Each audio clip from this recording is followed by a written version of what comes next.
வணக்கம் நண்பர்களே! இது தினு கிச்சன். தினு கிச்சனை யாரும் சப்ஸ்கிரைப் பண்ணாட்டி, மறக்காம சப்ஸ்கிரைப் பண்ணுங்க. அது எனக்கு ஒரு சப்போர்ட்டா இருக்கும் என்று சொல்லிக்கொண்டு, இன்றைக்கு தினு கிச்சன்ல நாங்க என்ன பார்க்க போறோம்னு சொன்னா, வறுத்த சிவப்பரிசி இடியப்பம், வாவல் மீன் சொதியும். இடியப்பத்தோட என்ன சாப்பிட்டாலும் சுவையா தான் இருக்கும். அதுக்கு நான் இன்னைக்கு வாவல் மீன் சொதி வச்சிருக்கேன். அது மிகவும் சுவையா இருந்தது.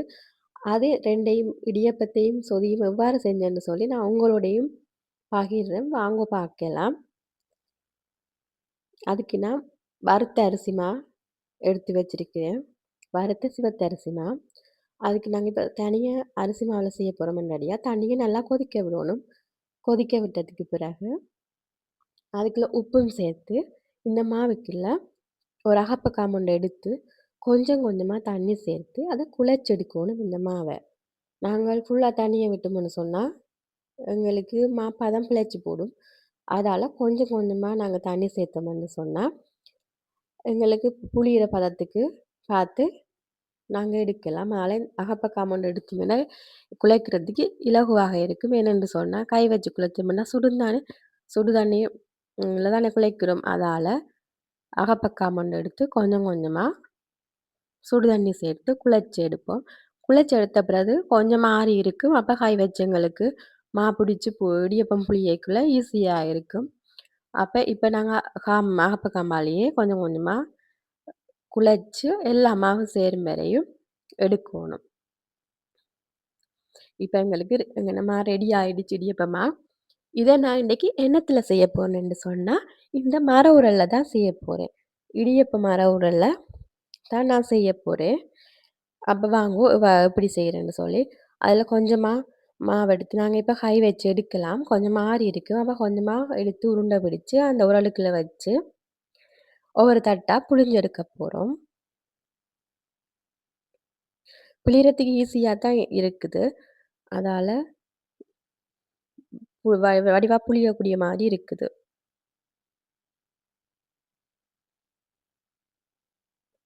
இவ்வாறு உருண்டை பிடிச்சு உரலுக்குள்ள வச்சு பிழிஞ்சு எடுப்போம். பிழிஞ்சதுக்கு பிறகு ஒன்றுக்கு மேல ஒன்று அடுக்கி வச்சு நான் வந்து இந்த இடியப்பத்தை வந்து புட்டு பானையில தான் அவிய போறேன். புட்டுண்டாலும் இடியப்பம்னாலும் புட்டு பானையில தான் நான் செய்கிறேன் நான். அப்ப புழிஞ்ச இடியப்பங்கள ஒன்றுக்கு மேல ஒன்று அடுக்கி அங்கால அடுப்புல தண்ணிய வந்து கொதிக்க வச்சிருக்குது. புட்டு பானையில தண்ணி கொதிக்க வச்சிருக்குது.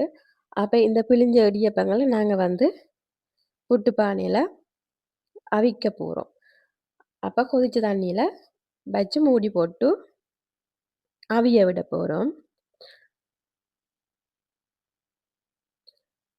அவிஞ்சிட்டுதான்னு சொல்லி நாங்க பார்க்கையில திறந்து பார்த்து அதில தட்டி பார்த்தா தெரியும் எங்களுக்கு ஒட்டாம வந்ததுன்னு சொன்னால், பதம் சரியா இருக்கு. அவிஞ்சிட்டுன்னு சொல்லி அப்ப நாங்கள் அத இறக்கி ஆற விட போறோம். இறக்கி பார்த்தா நம்மளுக்கு சாஃப்ட்டான அரிசி மா இடியப்பம் ரெடி ஆயிடுச்சு.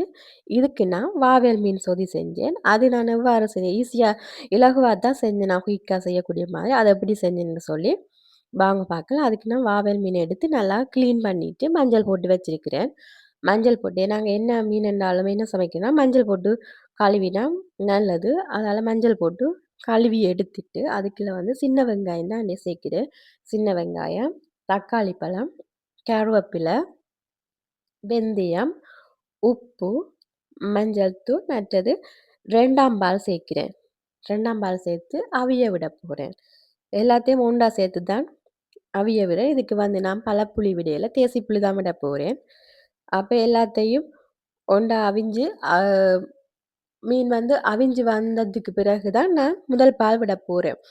முதல் பால் விட்டு இறக்கினோம்னு சொன்னா, அங்க இந்த வாவல் மீன் குழ சொதி ரெடி ஆகி இது இலகுவாக செய்யலாம் குயிக்கா செய்யக்கூடிய மாதிரி இருக்கும். எங்களுக்கு இந்த மீன் கிளீன் பண்றது தான் கஷ்டமா இருக்கும். கிளீன் பண்ணிட்டோம்னு சொன்னா, எங்களுக்கு சொதி குயிக்கா செஞ்சுடுவோம்.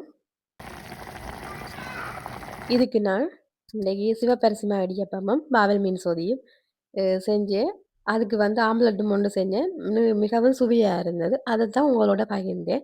இந்த காணொளி உங்களுக்கு பிடிச்சிருந்தா, மறக்காம சப்ஸ்கிரைப் பண்ணுங்க. இன்னொரு காணொளியில சந்திக்கலாம். நன்றி.